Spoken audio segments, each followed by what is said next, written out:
Because people are motivated by a moral conception that the state of affairs is not appropriate and not right. Again, dumbass, I asked you, why couldn't Marx make that argument even if he approved of capitalism? Okay, imbecile? Of course so what's the answer? Of course he could still make the argument. Great, so then morality, so then taking, sorry, idiot, then in fact there's nothing actually normative about the theory, despite what you said. No, shall we go over it again, dumbass? It still feature the morality. Could he make the argument? Could he make the argument while approving of capitalism? Yeah, of course. So there's nothing normative about the theory, dumbass. No, that's not true. Does it matter what Marx's moral attitude was? Is there anything in the theory? Yeah, there's Marx, and then there's this alternative world Marx that you're imagining, right? We're talking about actual Marx. I'm asking you, right, whether Marx's argument would have to be different if Marx approved of capitalism or disapproved of capitalism. Would it have to be different, dumbass? Yeah, it would have to be different. Oh yeah, and how does that go? How is it that the predictions of the labor theory of value that capitalism will fail has a normative component to it, where because Marx includes normative views about human morality and human behavior. What are you talking about? Where does it do that? In the escalating class tensions and the fact that there'd be social fallout which capitalists wouldn't be able to afford to amend. Yeah, but again, Marx doesn't have to take a position on that in order to say that it's unsustainable, right? But that's what you're... He does take a position on it. I didn't ask you that, dumbass. It wouldn't be unsustainable I didn't ask you that, dumbass. I asked you... Iron, stop interrupting. I asked you, dumbass. Listen, if this conversation is not going to continue, if he's... Dumbass, I asked you, right, if Marx has to take a position on whether escalating class tensions is a good thing or a bad thing, to argue that escalating class tensions will necessitate the end of capitalism. Listen, I'm not going to continue the conversation. Of course you're not going to continue the conversation, dumbass, because all you're doing is trolling. Shut up while I'm talking, asshole. All you're doing is trolling, right? It was pointed out that you were trolling, right? And so now that you've been confronted with a contradiction in your own position, right, you're making excuses for why you're not going to continue the discussion, right? Because you're a complete moron who can't actually defend your position. So go ahead, coward. Go ahead and run away. Right, make excuses for why you can't actually defend your position, right? Because the fact is, I'm happy. Sorry, dumbass. If you want to have the conversation, let's go over it again, right? How is it that Marx has to take a position on whether escalating class tensions, which his theory predicts, are a good thing or a bad thing, in order to deduce, right, that capitalism can't be sustained in the long term? That's the question you have to answer, dumbass. So what's the answer? Because that is what is supposed to provide the impetus for there being a worker class revolt against the capitalists, right? If you took it to be the case that that kind of behavior was normal or appropriate, that the capitalist class could just routinely gut the worker class by killing them or getting scabs to fill their jobs when they tried to strike, etc., then you wouldn't be able to get the overthrow of capitalism, which Marx is talking about. Does anybody understand what Iron is saying? How that's an answer to the question? Because I'm just not getting it. Right? Seems to me you can make the same argument, right, if you approved of workers' escalating class conflict, right, or if you disapproved of it. Either way, right, you could say capitalism is doomed. That's not what I said. Sorry, dumbass. The question that was asked you was, right... Where has Marx wrote about the workers' revolution? The question that you were asked was how it is that Marx has to take a stand on whether escalating class tensions is a good thing or a bad thing for his theory to predict that capitalism can't be sustained in the long term, dumbass, right? Now, what's the answer to that question? Well, Jack, if it's sustainability hinged upon social upheavals that Iron's trying to suggest gets started due to moral judgments or normative. Could Marx make that argument that it's going? The point is clear. Sorry, go ahead, Josh.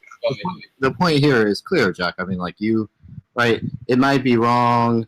Like, just take it like any other physical theory. It doesn't really matter whether or not someone thinks it's wrong or right for the world to work that way. You're just saying that the world works that way. Now, it might be morally wrong that the Earth revolves around the sun, but it doesn't preclude the Earth from revolving around the sun, nor does it preclude any inferences about the Earth continuing to revolve around the sun. So, I mean, it's pretty clear here. Yeah, that's right. I never said anything about that.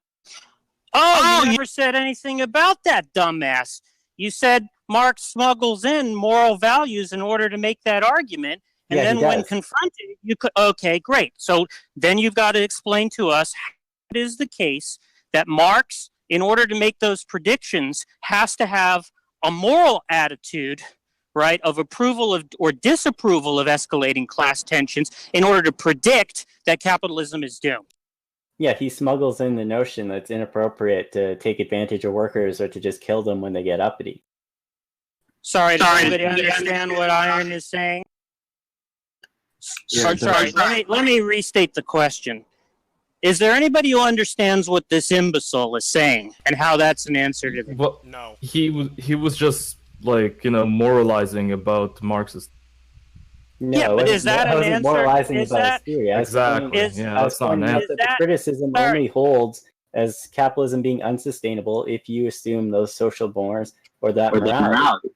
Yeah, but see, I mean, he hasn't really provided that argument, right? Because the point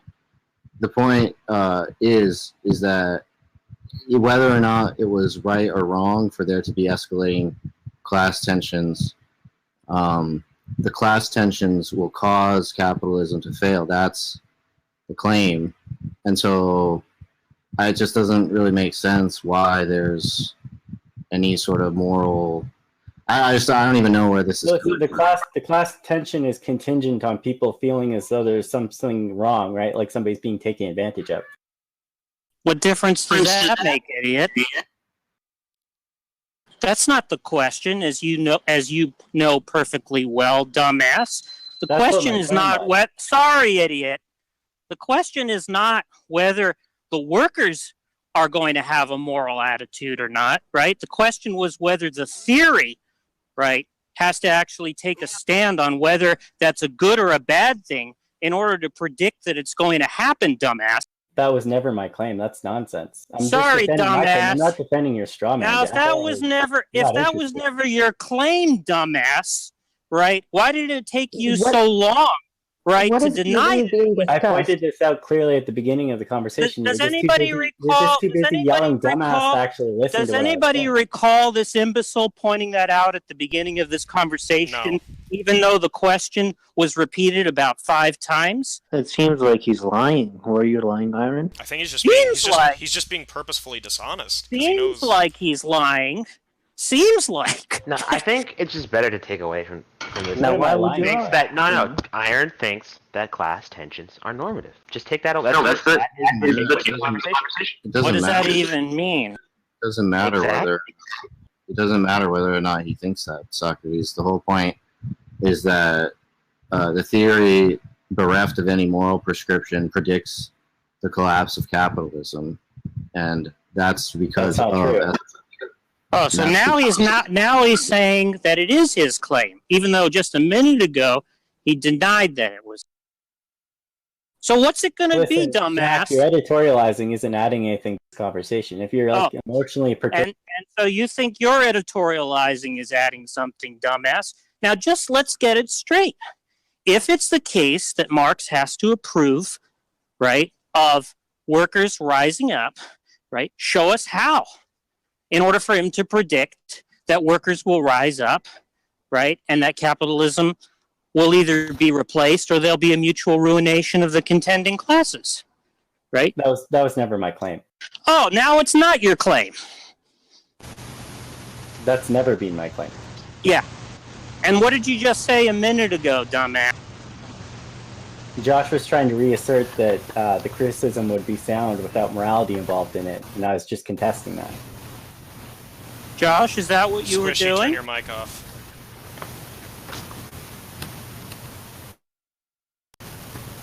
Squishy, turn your mic off. Somebody mute her then? If she does. I'm sorry, Jack. What was the question? So Iron says, right, that what you were saying was that morality doesn't have to be involved in order for Marx to make that. And he was saying he was contesting that point. Yeah, that's right. Morality doesn't have to be involved in order for Marx to make that. Now, how is it that he can contest that point? This is the part that I'm not understanding. How is it that he can contest that point, right, if he denies that Marx has to take a position morally on whether it's a good thing for workers to rise up? Because class tensions come from morality, right? Or are you saying there's something else like mathematical that's going to cause class tensions between the two? So how is it that the fact that workers have an attitude, right, and that's important for the prediction, how is it that it follows that Marx has to have? That's the morality that I'm saying he smuggles into the equation. That's a very good question, Jack. He smuggles in that workers are going to be annoyed about the way capitalism is going to unfold? Yes. How does he smuggle that in? Because it's not necessarily the case, and B, it's not necessarily wrong that they're taking advantage of by the capitalists. What difference does it make that it's not necessarily the case? Well, because if it's not necessarily the case, it could be wrong, right? And if it's a key part of the criticism, then obviously that's going to make his criticism not sound. I think that even without escalating class tensions, because that's something you can predict just because agents will be taken advantage of, I think even without escalating class tensions, it's going to be the case that capitalism is unsustainable. Why do you say that? Well, I think because the rate of profit will continue to fall. Yeah, but isn't that just part of the boom-bust cycle? I don't know. I think the rate of profit will never increase. What do you mean? It'll always tend downwards. It resets with each bust. It will never reach what it was previously, right? Like it will always trend. There'll always be a downward trend, and as such, I mean, capitalism will always need laborers, right? And so there's a cycle that it goes in, right? A new technology is produced, a new labor-saving technology is produced. This causes capitalists to be able to sell products at or near the socially necessary labor time, but still below it, and so they can sell more products and they can make more of that product, which will cause them to invest. It'll cause them to invest in more labor-saving technology so they can make more profit. But that obviously is going to terminate when you've created labor-saving technology such that you no longer need workers. Then you can't have capitalism because you don't, because labor is what produces value. Yeah, but you could just have those machines destroyed in large-scale conflicts, like World War II destroyed so much manufacturing power and machines that they had to employ workers after the fact, which gave the surviving workers from the war the opportunity to have like really good paying jobs, right? So like, I'm not sure why you think that during this collapse, the boom-bust cycle, that all these machines are just going to survive the ensuing conflict. It's just not in the capitalist's interest. Well, yeah, of course, it's not in their interest that their factories bombed, but it still happens. I don't think anything turns on that, though, right? Because the point is that something normative has to be smuggled in, right? I agree. Yeah, and I'm just not understanding. Well, Marx proposed that people would become increasingly dissatisfied by these conditions. Yeah, but that's not smuggling anything normative, Yes, right? That's a psychological it is. claim. How is that smuggling in anything normative? He Well, could make that claim whether he approved of it or disapproved it. If you had been paying attention and not just name calling and over talking me, you would have heard that I specifically said both human behavior and morality. I said that he smuggled those things in. Yeah, that's not answering the question. That's just repeating the claim, dumbass. What we asked you was, how is that? Josh, you're echoing like a motherfucker. Yeah, but he's contradicting himself, right? I mean, if he says it's smuggling in human behavior, and we didn't deny that, he's both shifting the goalposts and contradicting himself, because we were in agreement when saying that it predicts escalating class tensions, which is human behavior, right? Escalating class tensions is human behavior. And so we were already accepting that, right? And then he says it smuggles in human behavior, but we never denied that. So there's no reason to bring that up. It's just contradictory. And Josh, don't forget, it smuggles in normative claims about human behavior. What's the normative claim that it smuggles in about human behavior? I don't. That the workers are being taken advantage of, and that's amoral, or that non-cooperative venture, etc. Those kinds of things. That doesn't follow. He could say, right, that if he says workers are going to feel taken advantage of, right, he doesn't have to take a stand on whether they are being taken advantage of. So that's just stupid. That's not my contention. Again, you're misunderstanding my contention. So again, stupid person, let's try to get this straight. Is it the case that Marx could make that prediction, right, without thinking that the workers are being taken advantage of, just by imputing to workers? Sorry, idiot. Sorry, idiot. I wasn't done talking, idiot. Who are you talking to? I'm talking to Iron. So, idiot. Question is, could Marx make that prediction? How the fuck is this by, black belts? Could Marx make that prediction? What? Right. Sorry. Could Marx make that prediction by simply imputing to workers that they will feel taken advantage of, rather than thinking that they are being taken advantage of? Dumbass. Jack, why are you asking me that question? Sorry. Does anybody know Iron's answer to that question? He's going to say that there's some moral stuff smuggled in by saying that. You know, how is there? I'm just not getting. You're asking me about a claim that I didn't make. I don't understand why. Universe of Iron Can. Wait. Does anybody understand what? Can somebody explain to me what Iron's position is? He's saying that when he denies the claim that class tensions are normative and therefore capitalism is doomed, when he says class tensions are normative, therefore class tensions are doomed, he's saying therefore is normative. I don't get it. Neither do I, because he already denies that class tensions aren't. He denies that class tensions are normative. But if Marx is only saying that class tensions leads to the fall of capitalism, then somehow there's normativity in there, right? So either let me just get this clear, Socrates. Am I wrong that Iron said, right, that Marx has to argue that workers are being exploited, right, and that's a moral notion, in order to argue that workers will rise up? No, you're not wrong. Okay. Now, I don't see, here's the part I'm not understanding.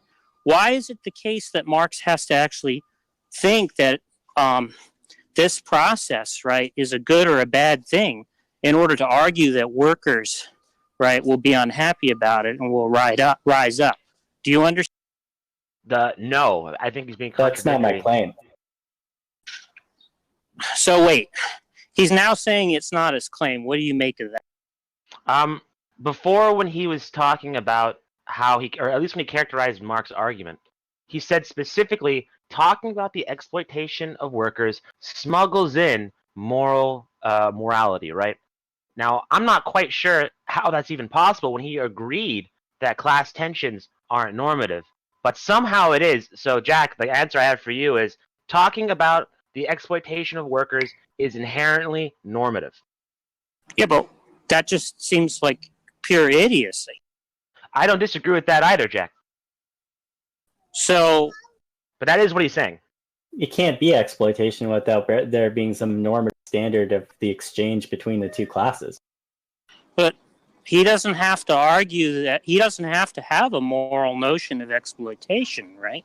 He can just say, right, that exploitation is the expropriation of the differential between the value of labor power and the total value that workers produce, right? What is expropriation? Now, if he says on that basis, right, that workers are not going to be happy about, right, increasing exploitation, right, defined in that manner, how is there anything moral there? Well, why would they be upset? What difference does it make? The point is, you're saying he has to smuggle in a moral notion, right? All he's doing is making a psychological claim about workers. How is that smuggling in a moral? Yeah, I covered that in one of the two prongs. Like it's just a mistake to ask him those types of questions, Jack, because he knows that he's just being dishonest, right? He knows that he's just saying directly things that you've already responded to. He's just negating them, and now his claim is just something amorphous. I mean, Joe asked him to write it out. He wouldn't actually write it out. All right. Well, maybe what we should do is just make sure that there's no ambiguity on this point for any of the hearers, right? Right. So, is there anybody who actually No, that's thinks, a bad idea also. Why? Tasteless Because we're going to get Tasteless and Dionysus. You're going to get bootlickers involved in the conversation. Yeah, Tasteless involved. We can just ignore Tasteless if he pipes up, right? Because nobody's going to care anyway, right? So anybody who's not an idiot, come forward, right? And explain to us whether you have any doubt in your mind that Iron has been trolling this whole time. That's kind of poisoning the well, Jack. Yeah. It is poisoning the well. The well has been So poisoned a long is time there ago. anybody is there anybody here who doesn't think that Iron is trolling? Has been trolling this whole time? This is a classic Jack tactic. There's Iron, we know what your claim is. I asked Sorry, you to write but, out like, the argument. Jack, I think the Haven't answer there to your been, question is several no. scarecrow arguments here? Like, it's hard to say what the actual argument was. There have been. Notice how Iron deflects the question away from the room in order to attack Jack because he knows that's great. that a lot You're of pretending people to be Jack. That's great. Yeah, Iron, but Joe, like also, please Joe. write it out. But why would you care, Joe? Why? Like at John, this point, just let it happen. Writing it out and not just trolling you guys. Yeah, let it happen. Exploit clarity of Iron's how claim. does that change anything? When a person resorts to these tactics, it's obviously that he cannot fucking take. Hey, Joe, are you there? Is it strange that like Iron is willing to talk and text a lot, talk and These voice chat a lot, but the one thing we want him to actually write out, he just refuses to do? Yeah, he just repeated the claim like we weren't clear about the claim.